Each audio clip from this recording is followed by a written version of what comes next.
firman Tuhan hari ini dengan topik melayani dengan kerendahan hati. Di sini kita melayani dengan kerendahan hati. Kerendahan hati, saudaraku, adalah satu sikap hati kita. Sikap hati yang sudah berubah. Diubahkan oleh Tuhan Yesus karena Tuhan sendiri yang berada dalam hati kita ini, saudaraku. Orang yang rendah hati, saudaraku, mengenal kesanggupannya.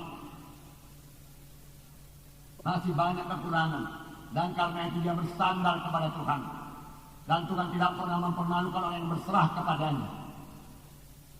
Dan orang yang rendah hati, saudaraku, mengetahui bahwa segala sesuatu yang ada padanya adalah karunia Tuhan. Walaupun dia memiliki wajah yang tampan atau cantik, semua itu datang daripada Tuhan. Dan dia akan memakainya untuk memuliakan nama Tuhan. Bukan untuk keuntungan sendiri.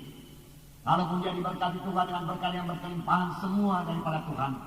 Yang membuat dia bertambah bersyukur kepada Tuhan. Puji Tuhan, saudaraku. Dan kalaupun seseorang itu tidak dikaruniakan Tuhan wajah yang tampan atau cantik, dia tahu, saudaraku, bahwasanya harta yang sebenarnya, hidup yang sebenarnya bukan terdapat dalam dunia ini, tapi dalam hidup yang kekal. Dan dia mencari perkara-perkara di atas. Itulah dia orang yang rendah hati, saudaraku. Memang segala sesuatu yang ada pada kita, saudaraku, segala sesuatu yang baik berasal daripada Tuhan. Firman Tuhan berkata. Dan firman Tuhan berkata, apakah yang ada padamu yang tidak kamu terima daripadaku? Semua yang ada pada kita, kita terima daripada Tuhan. Oleh sebab itu, kalaupun kita diurapi Tuhan, kita dipimpin Tuhan, kita diberikan Tuhan hikmat, biarlah semuanya itu kita pakai dengan segala kerendahan hati untuk melayani jiwa-jiwa, untuk melayani Tuhan. Amin, saudara. Nah, dengan kerendahan hati, saudara, kita akan berhasil dalam pelayanan kita. Dengan kerendahan hati, saudara, kita akan berhasil dalam doa kita. Dengan kerendahan hati, saudara, kita bisa bergaul dengan sesama anak-anak Tuhan.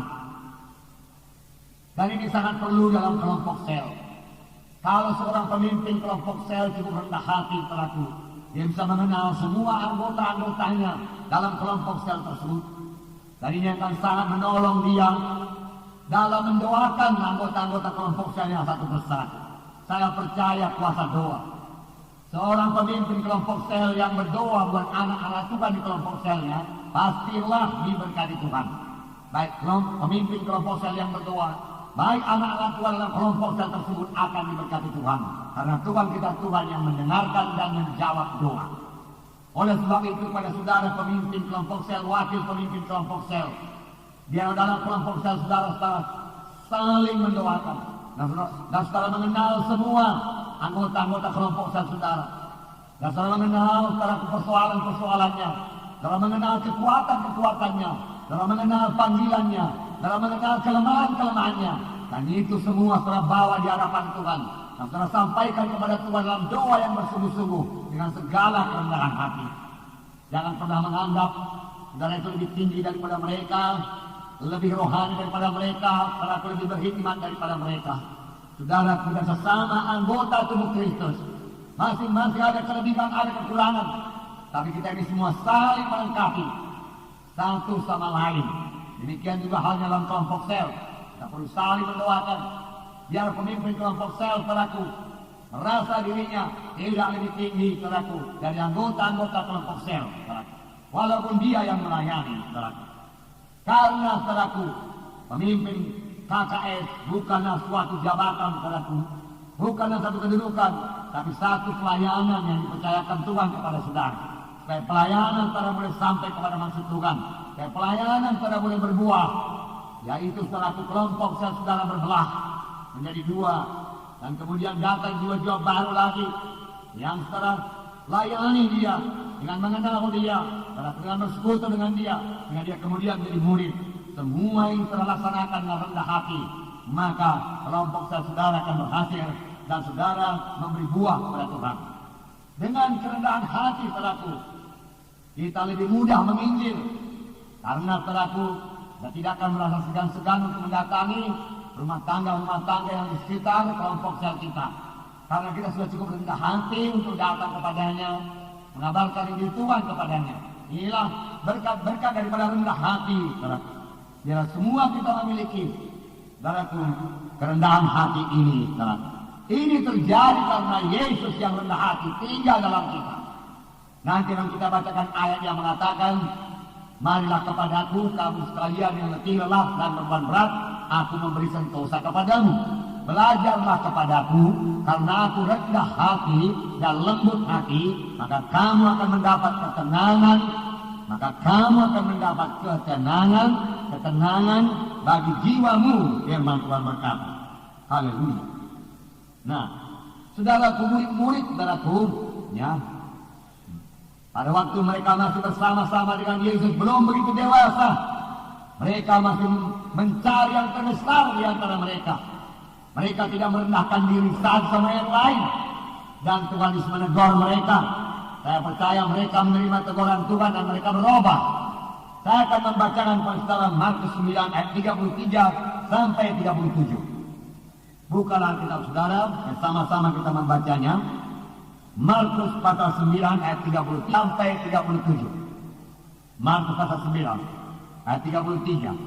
Di sini kita melihat saudaraku, murid-murid berbincang-bincang di tengah jalan.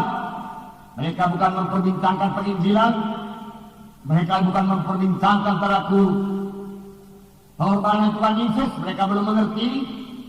Tapi apakah yang mereka cari? Mereka mencari orang yang terbesar. Mereka berharap menjadi orang yang terbesar. Mari kita baca Markus 9 ayat 33 sampai 37 bersama-sama. Kemudian tibalah Yesus dan murid-muridnya di Kapernaum. Ketika Yesus sudah di rumah, dia bertanya kepada murid-muridnya, apa yang kamu perbincangkan tadi di tengah jalan? Tetapi mereka diam. Sebab di tengah jalan tadi mereka mempertengkarkan siapa yang terbesar di antara mereka. Lalu Yesus duduk dan memanggil ke-12 murid itu. Katanya kepada mereka, jika seseorang ingin menjadi yang terdahulu, hendaklah ia menjadi yang terakhir dari semuanya dan pelayan dari semuanya. Maka Yesus mengambil seorang anak kecil dan menempatkannya di tengah-tengah mereka.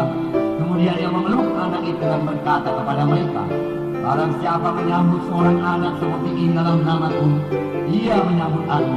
Dan barang siapa menyambut aku, bukan aku yang disambutnya, tetapi dia yang mengutus aku. Sini telah sementara berjalan bersama-sama dengan Yesus, murid-murid mempertengkarkan siapa yang terbesar di antara mereka. Sampai di rumah, Tuhan Yesus bertanya kepada mereka, apa yang kamu perbincangkan tadi tengah jalan? Mereka diam karena mereka sadar, mereka malu. Mereka tahu bahwasanya yang mereka perbincangkan itu tidak layak. Sebab kami kalau kita datang di bawah kaki Tuhan, kita menjadi sadar akan kekurangan kita menjadi sadar akan dosa kita. Dalam hal yang paling baik adalah kita bertobat. Demikian juga murid-murid ini, Yesus mengasihi murid-muridnya. Seolah-olah Tuhan Yesus berkata, boleh kamu menjadi besar. Kebesaran yang sejati bukan dalam dunia ini, kebesaran yang sejati terdapat dalam surga. Biarlah kamu mencapai kebesaran yang sejati, dan aku menerangkan jalannya kepadamu, Tuhan berkata. Dan Tuhan memang menerangkan jalannya kepada murid-murid ini. Di mana Tuhan berkata, jika seorang ingin menjadi yang terdahulu, hendaklah ia menjadi yang terakhir dari semuanya dan pelayan dari semuanya. Yang mau menjadi terbesar, Tuhan berkata, dia harus menjadi hamba. Dia harus memiliki hati seorang hamba yang patuh. Siapa yang menjadi terbesar, dia harus menjadi pelayan. Dia harus melayani di dunia ini. Dia memperoleh kebesaran yang sejati telah